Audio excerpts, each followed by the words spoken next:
श्री ईशानस्तुतिः। व्यास उवाच प्रजापतीनां प्रथमं तेजसां पुरुषं प्रभुं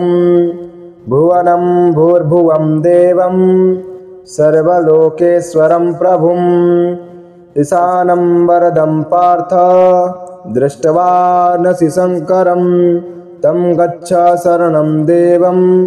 वरदं भुवनेश्वरं महादेवं महात्मानमीशानं जटिलं शिवं त्रक्षं महाभुजं रुद्रं शिखिनं चिरवाससं महादेवं हरं स्थाणुं वरदं भुवनेश्वरं जगत्प्रधानमधिकं जगत्प्रीतमधीश्वरं जगद्योनि जगद्वीपं जैनं जगतो गतिं विश्वात्मानां विश्वसृजं विश्वमूर्तिं यशस्विनं विश्वेश्वरं विश्वनरं कर्मणामीश्वरं प्रभुं शम्भुं स्वयंभुं भूतेशं भूतमव्यभवोद्भवं योगं योगेश्वरं सर्वं सर्वलोकेश्वरेश्वरं सर्वश्रेष्ठं जगत्श्रेष्ठं वरिष्ठं परमेष्ठिनं लोकत्रयविधातारमेकं लोकत्रयाश्रयं सुदुर्जयं जगन्नाथं जन्ममृत्युजरागतिं ज्ञानात्मानं ज्ञानगम्यं ज्ञानश्रेष्ठं सुदुर्विदं दातारं चैव भक्तानां प्रसादविहतान् वरान् तस्यापारिषदा दिव्या रूपैर्नानाविधैर्विभो वामना जटिला मुण्डा ह्रस्वग्रीवा महोदराः महाकाया महोत्साहा महाकर्णास्तथा परे अननैर्विकृतैः पादैः पार्थवेषैश्च वैकृतैः ईदृशैः स महादेव पूज्यमानो महेश्वरः स शिवास्तात तेजस्वी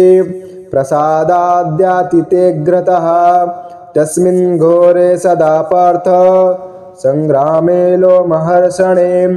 द्रोणीकर्णकृपेर्गुप्तां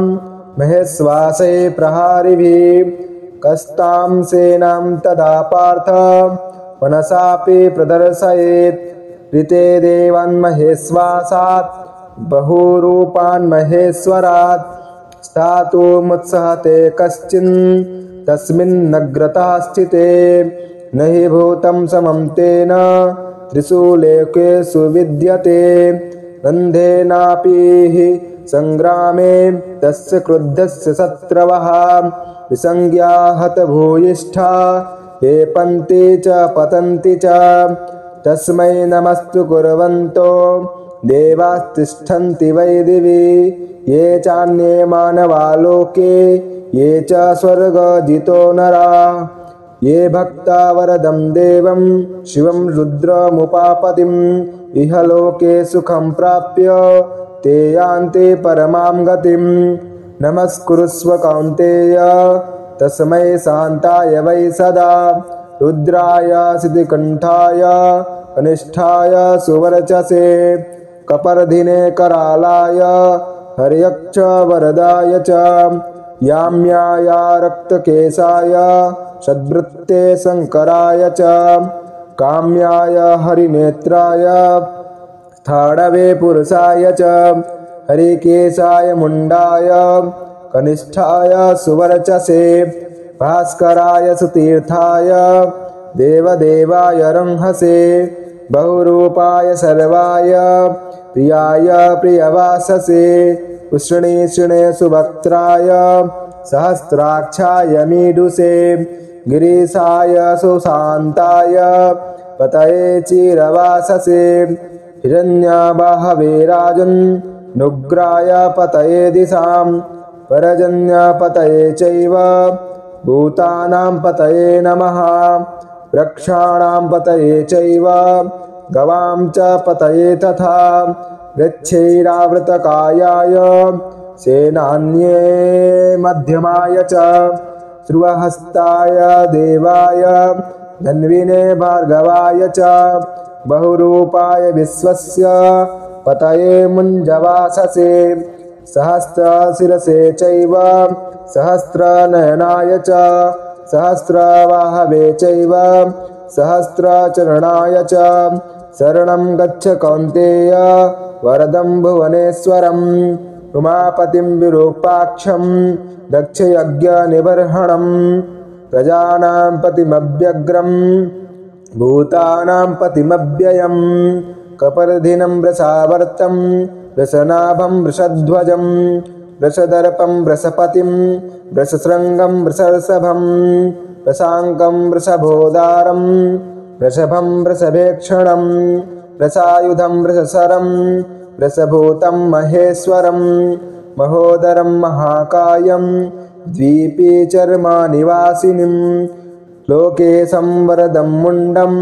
ब्रह्मण्यं ब्राह्मणप्रियं त्रिशूलपाणिं वरदं खङ्गचर्मधरं शुभं पिनाकिनं खण्डपरशुं लोकानां पतिमीश्वरं प्रपद्ये देवमीशानं शरण्यं चिरवाससं नमस्तस्मै सुरेशाय यस्य वैश्रवणः सखा सुवाससे नमो नित्यं सुरवृताय सुधन्वने धनुर्धराय देवाय प्रियधन्वाय धन्विने धनवन्तराय धनुषे धन्वाचार्याय ते नमः उग्रायुधाय देवाय नमः सुरवराय च नमोऽस्तु बहुरूपाय नमस्ते बहुधन्विने नमोऽस्तु स्थाणवे नित्यं नमस्तस्मै सुधन्विने नमोऽस्तु त्रिपुरघ्नाय भगघ्नाय च वै नमः वनस्पतीनां पतये नराणां पतये नमः मातॄणां पतये चैव गणानां पतये नमः गवां च पतये नित्यं यज्ञानां पतये नमः अपां च पतये नित्यं देवानां पतये नमः उष्णोदन्तविनाशाय द्रक्षाय वरदाय च हराय नीलकण्ठाय स्वर्णकेशाय वै नमः इति श्री ईशानस्तुतिः सम्पूर्णम्।